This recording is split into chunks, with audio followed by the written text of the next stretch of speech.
भारत और यूरोपीय संघ ने करीब 2 दशकों तक चली बातचीत के बाद मुक्त व्यापार समझौते को अंतिम रूप दे दिया है। इसे मदर ऑफ ऑल डील्स यानी अब तक का सबसे बड़ा व्यापार समझौता कहा जा सकता है, क्योंकि इससे करीब 2 अरब लोगों को फायदा होगा। भारत के जिन प्रमुख क्षेत्रों को यूरोपीय देशों में शुल्क मुक्त पहुंच हासिल होगी, उनमें वस्त्र, परिधान, कपड़े, समुद्री उत्पाद, रसायन, प्लास्टिक, चमड़ा और जूते, धातु, रत्न और आभूषण, फर्नीचर, खिलौने और खेल के सामान शामिल है। मौजूदा वक्त में यूरोपीय संघ में इन क्षेत्रों पर 0 से 26% तक का शुल्क लगता है। यूरोपीय संघ मुक्त व्यापार समझौते के लागू होने के पहले दिन से ही भारत के 90% सामानों पर आयात शुल्क खत्म कर देगा। ये समझौता अगले साल की शुरुआत में लागू होने की उम्मीद है।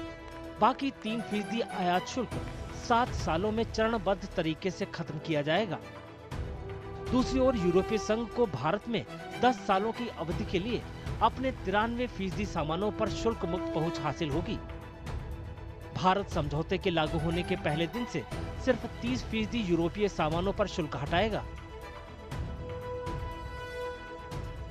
यूरोपीय वाइन कम कीमतों पर भारतीय बाजार में दाखिल होने के लिए तैयार है। समझौते के तहत यूरोपीय संघ की वाइन पर शुल्क 150% से घटकर महंगी वाइन पर 20% हो जाएगा। 2.5 यूरो से कम कीमत वाली वाइन पर कोई शुल्क छूट नहीं मिलेगी। यूरोपीय संघ के सदस्य देशों में भारतीय वाइन को भी शुल्क में छूट मिलेगी।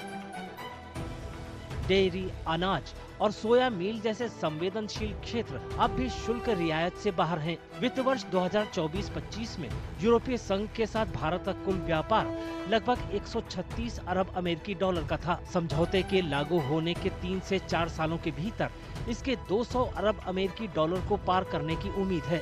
इसी तरह सेवाओं में व्यापार, जिसका वर्तमान अनुमान लगभग 80 से 85 अरब अमेरिकी डॉलर है, इसी अवधि में 125 अरब अमेरिकी डॉलर तक पहुंच सकता है।